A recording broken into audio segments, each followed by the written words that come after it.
Bueno, nos seguimos quedando en el capítulo uno porque todavía hay cosas muy importantes que sacar de Génesis capítulo uno. Hablamos de lo que es el libre albedrío. Nosotros tenemos un pequeño libre albedrío, pero podría decir que en ese pequeño libre albedrío, podría decir que el 90% ya nosotros los hemos decidido por nuestro comportamiento anterior y por lo que nosotros deseamos y queremos en nuestro corazón, y también por nuestro estado de conciencia. En el pequeño libro albedrío hago énfasis, hay algo muy importante, que es cuando seres espirituales no idóneos o negativos se aprovechan de nuestra inconsciencia para que nosotros tomemos decisiones que no debemos de tomar en nuestras próximas vidas. Bueno, dirán, Mauricio está loco. Bueno, algunos lo tomarán, otros no lo tomarán, pero esa es una realidad. Nosotros sí tenemos varias vidas, varias existencias, por lo que es imposible de que un ser humano pueda ganarse el cielo en una sola vida. ¿Sí? Ahí yo les digo a las personas, toda persona que muere no va para el cielo. El cielo no es tan fácil ganar, solamente son aquellos, los rebeldes, aquellos con ímpetu, pueden llegar al reino de los cielos. No es fácil, pero sí se puede, pero no en una sola vida. Bueno, entonces por eso es importante nosotros tener conciencia y prepararnos en la hora de la muerte para saber dónde vamos, qué es lo que queremos y qué es lo que deseamos. Es muy importante lo que hay en nuestros corazones en el momento que estamos muriendo, que las personas están partiendo de este mundo, porque esos seres se aprovechan de personas, de seres que han hecho muchas cosas maravillosas en su vida, para que tomen decisiones que no deben de tomar en el momento que se juzguen, en el momento de la decisión, en la parte tribunal, allá en el mundo espiritual. ¿Ya? Entonces, para que no nos dejemos engañar en este mundo físico, tridimensional, en el cual vivimos nosotros, ¿sí? En el plano material.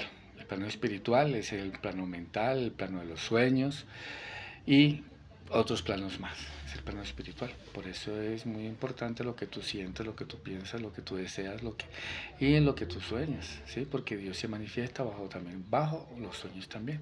Te responde las oraciones. Bueno, entonces seguimos aquí que resulta y pasa que Dios hizo dos árboles, se llama el árbol de la vida y el árbol de la ciencia del bien y del mal. Esa es una parte muy interesante porque Dios prohíbe a su hijo que no coma del árbol de la ciencia del bien y del mal, mas no le prohíbe que coma del árbol de la vida. Parece interesante, pero la gente no hace énfasis en eso. Existe el árbol de la vida, que son para los que se lo merecen, y en ese momento Adán era un merecedor de comer del árbol de la vida. Y el árbol de la ciencia del bien y del mal, Dios le prohibió comer de ahí. ¿Por qué? Porque todavía no estábamos preparados para comer de ahí. Porque nos faltaba mucho más conciencia para poder discernir y hacer las cosas como debemos de hacer. Si podemos darnos cuenta ahora que hay mucho conocimiento, ¿sí? Esa tecnología y poderes que se manejan en la Tierra lo utilizan más que todo para el bien o para el mal.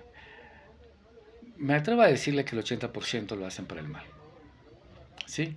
Me atrevo a decirle que el 80% es para lucrar sus bolsillos, para tener el poderío y para dañar a los demás sin importarle las personas que realmente lo necesitan. ¿Sí? Entonces, la ciencia del bien y del mal, hablando lógicamente, no es algo bueno, es algo que daña los corazones, ¿sí? Hace que las personas tengan envidia, se tengan rabia, una cosa, la otra, que tú tienes más que yo tengo menos, que este mató, que este no mató, que este tiene el poder, que este aquel no tiene el... Bueno, una cantidad de infinidades de cosas. Entonces la ciencia del bien y del mal mmm, no era acto.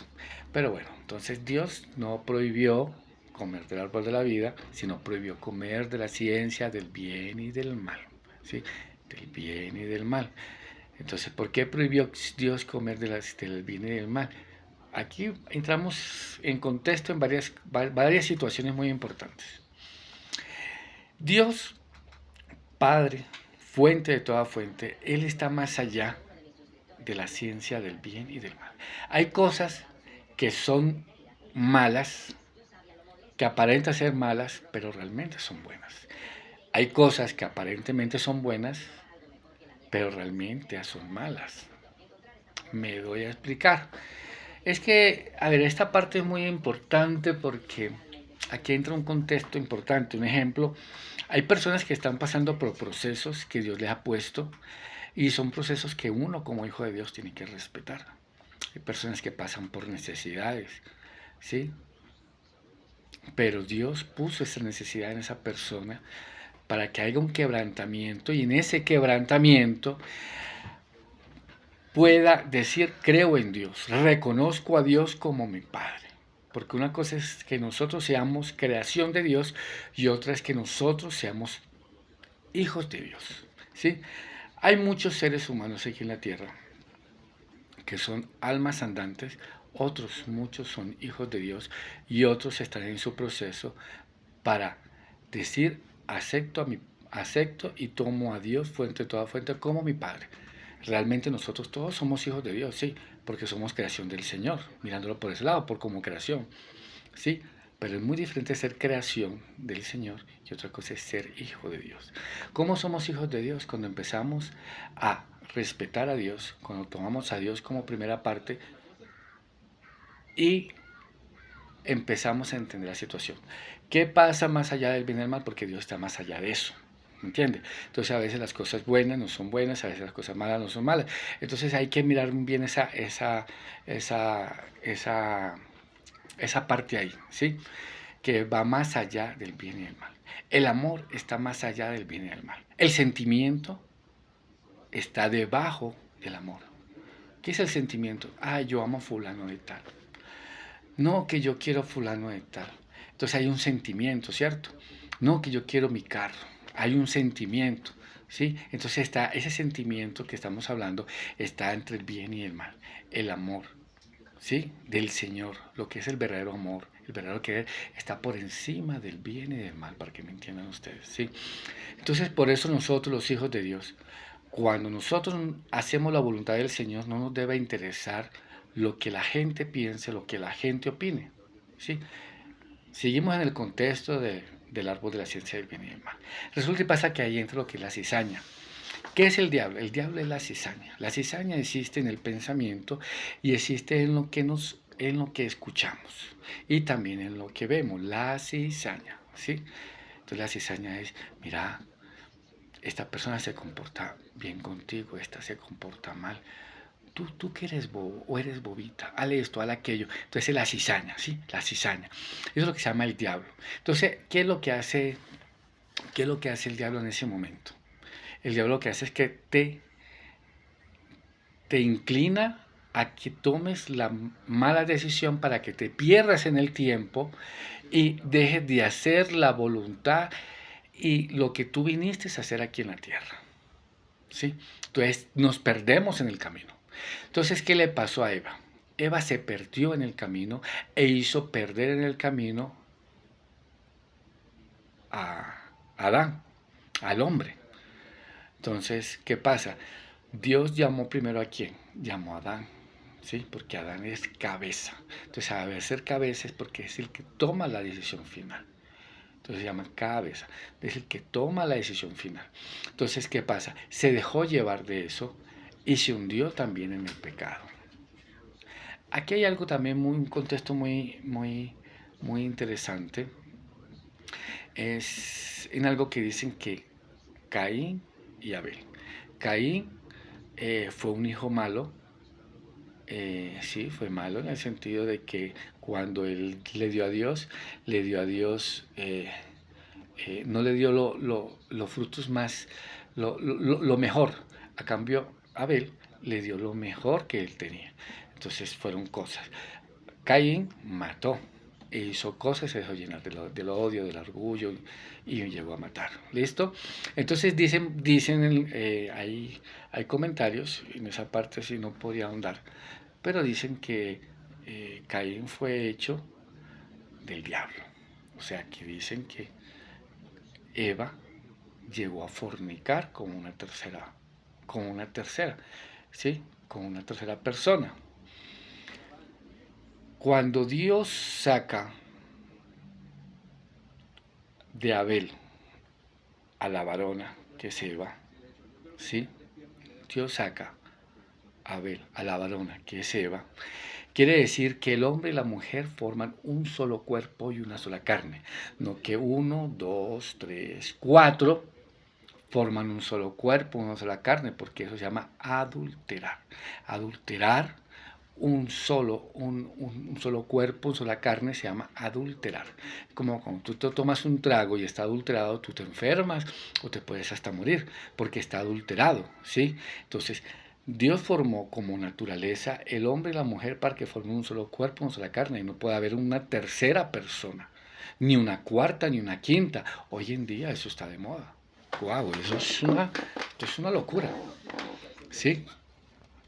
Entonces, ahí los invito a que reflexionen mucho esas partes y no juzgo a nadie porque nosotros somos seres humanos, sentimos como cualquiera, sino que nuestro espíritu tiene que ser de mayor fuerza que la carne, ¿sí? Si los que están mal, pues que se vuelvan a reorganizar y los que están bien, que sigan que sigan bien plantados ahí, ¿sí? En la voluntad del Señor y los felicito. Bueno, seguimos ahí. Entonces, ¿qué pasa? En el momento que ellos pecaron al comer del fruto prohibido, del bien y del mal, ¿qué hizo Dios? Puso unos ángeles a proteger el árbol de la vida. Miren ahí. Y ahí si ustedes ponen a concentrarse un poco más, hay un gran secreto. Miércoles me pasé de tiempo. Un secreto pequeño, ¿sí? El secreto pequeño es en el amor puro que debe haber entre el hombre y la mujer, el respeto que debe haber puro entre el hombre y la mujer. Hay cosas más hondas que se pueden aprender ahí, pero no nos da el tiempo y tampoco, y nos salimos un poquito del tema. Pronto ya entienden sobre el árbol del bien y del mal y el árbol de la vida. Cuando nosotros comemos del bien y del mal, no tenemos derecho a comer del árbol de la vida, ¿sí? ¿Y el árbol de la vida qué es? Es vida eterna, hermanos. Es la vida eterna. Aquel que encarna la palabra tendrá vida eterna. Aquel que sigue la voluntad de nuestro Padre Jesucristo tendrá vida eterna. El árbol de la vida. ¿Sí? Entonces, Jesucristo, nuestro Padre Creador, todavía pienso en Él y se me remueve el corazón tan grande. Todo lo que hizo por nosotros y lo que sigue haciendo. Pero más adelante seguiremos hablando de eso. Recuerden, el árbol de la vida es el que nos da vida eterna. ¿Quieres vivir? Toma del árbol de la vida. La palabra, encárnala. Sigue lo que Dios nos enseñó en sus escrituras, la vida que nos mostró, el camino, la verdad y la vida. Sígueme, el camino, la verdad y la vida. ¿Sí? Sígueme, dice nuestro Señor Jesucristo. Él nos mostró el camino, la verdad y la vida. Bueno, hermanos, que estén bien. Discúlpenme porque me pasé unos minutos más. Amén, amén para todos.